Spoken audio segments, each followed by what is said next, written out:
My Brother's Peculiar Chicken by Alejandro R. Roses. My brother Kiko once had a very peculiar chicken.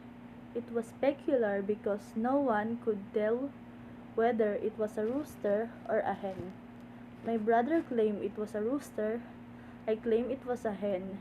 We almost got whipped because we argued too much. The whole question began early one morning. Kiko and I were driving the chickens from the cornfield. The corn had just been planted and the chickens were scratching the seeds out for food. Suddenly, we heard the rapid flapping of wings. We turned in the direction of the sound and saw two chickens fighting in the far end of the field. We could not see the birds clearly as they were lunging at each other in a whirlwind of feathers and dust. "Look at that rooster fight," my brother said, pointing exactly at one of the chickens. "Why, if I had a rooster like that, I could get rich in the cockpits." "Let's go and catch it," I suggested. "No, you stay here. I will go and catch it," Kiko said. My brother slowly approached the battling chickens. They were so busy fighting that they did not notice him.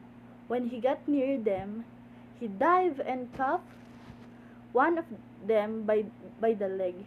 It struggled and squeaked. Kiko finally held it by both wings and it became still. I ran over where he was and took a good look at the chicken. "Why, it is a hen," I said. "What is the matter with you?" my brother asked. "Is the heat making you sick?" "No, look at its face. It has no comb or wattles." "No comb and wattles? Who cares about its comb or wattles? Didn't you see it in fight?" "Sure, I saw it in fight, but I still say it is a hen." "A hen? Did you ever see a hen with the spurs on its legs like this? Or a hen with a tail like this?" "I don't care about its spurs or tail. I tell it is a hen. Why, look at it." The argument went on in the field the whole morning. At noon, we went to eat lunch. We argued about it on the way home. When we arrived at our house, Kiko tied the chicken to a peg. The chicken flapped its wings and then crowed. "There, did you hear that?" My brother exclaimed triumphantly. "I suppose you are going to tell me now that hens crow and that carabaos fly." "I don't care if it crows or not," I said. "The chicken is a hen." We went into the house and the discussion continued during lunch. It, it is not a hen," Kiko said. "It is a rooster." "It is a hen," I said. "It is not." "It is." Now, Mother interrupted. "How many times must Father tell you, boys, not to argue during lunch? What is the argument about this time?" We told Mother and she went out. "Look at the chicken." "That chicken?" she said. "It has a binabae.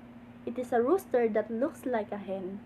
That should have ended the argument, but Father also went out to see the chicken and he said, "Have you been drinking again?" Mother asked. "No," Father answered. "Then what makes you say that is a hen? Have you ever seen a hen with feathers like that? Listen, I have handled fighting cocks since I was a boy, and you cannot tell me that thing is a rooster." Before Kiko and I realized what had happened, Father and Mother were arguing about the chicken by themselves. Soon Mother was crying.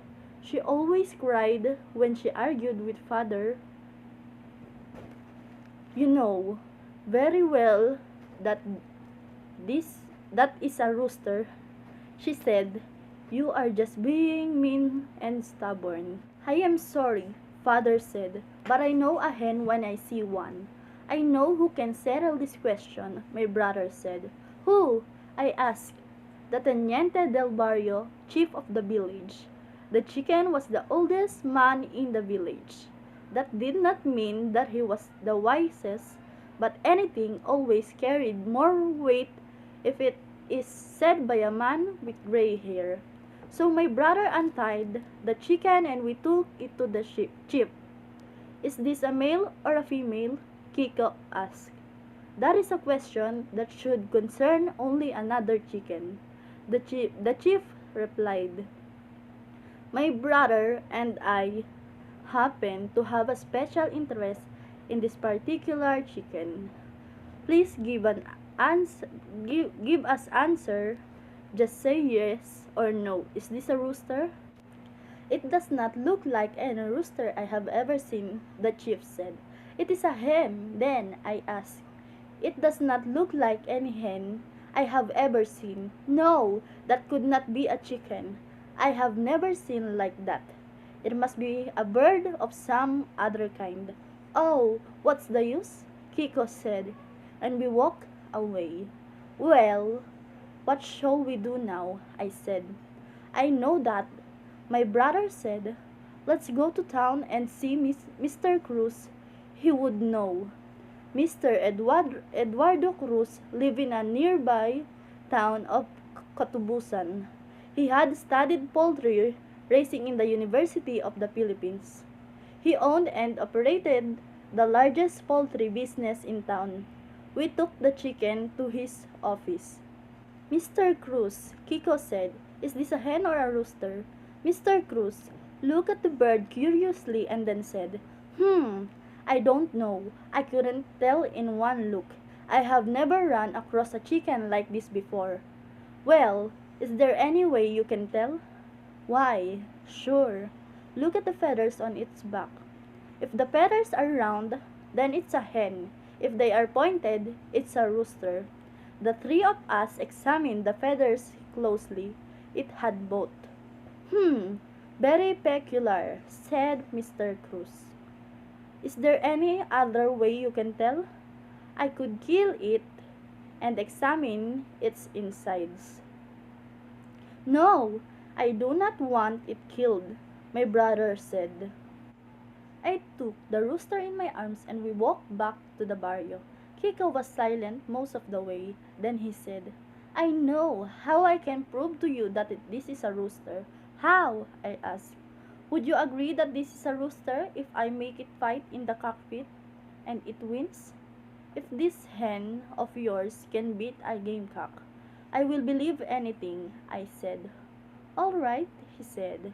"We'll take it to the cockpit this Sunday." So that Sunday, we took the chicken to the cockpit. Kiko looked around for a suitable opponent. He finally picked a red rooster. "Don't match your hen against that red rooster," I told him. "That red rooster is not a native chicken. It is from Texas. I don't care where it came from," my brother said. "My rooster will kill it." "Don't be a fool," I said. "That red rooster is a killer. It has killed more chickens than the fox. There is no rooster in this town that can stand against it. Pick a lesser rooster." My brother would not listen. The match was made and the birds were readied for the killing. Sharp steel gaps were tied to their left legs. Everyone wanted to bet on the red gamecock. The fight was brief. Both birds were released in the center of the arena. They circled around once and then faced each other. I expected our chicken to die of fright. Instead, a strange thing happened. A lovesick expression came into the red rooster's eyes. Then, it did a love dance. That was all our chicken needed. It rushed at the red rooster with its neck feathers flaring. In one lunge, it buried its spurs into its opponent's chest. The fight was over. Tiope, tiope. Fixed fight. the crowd shouted.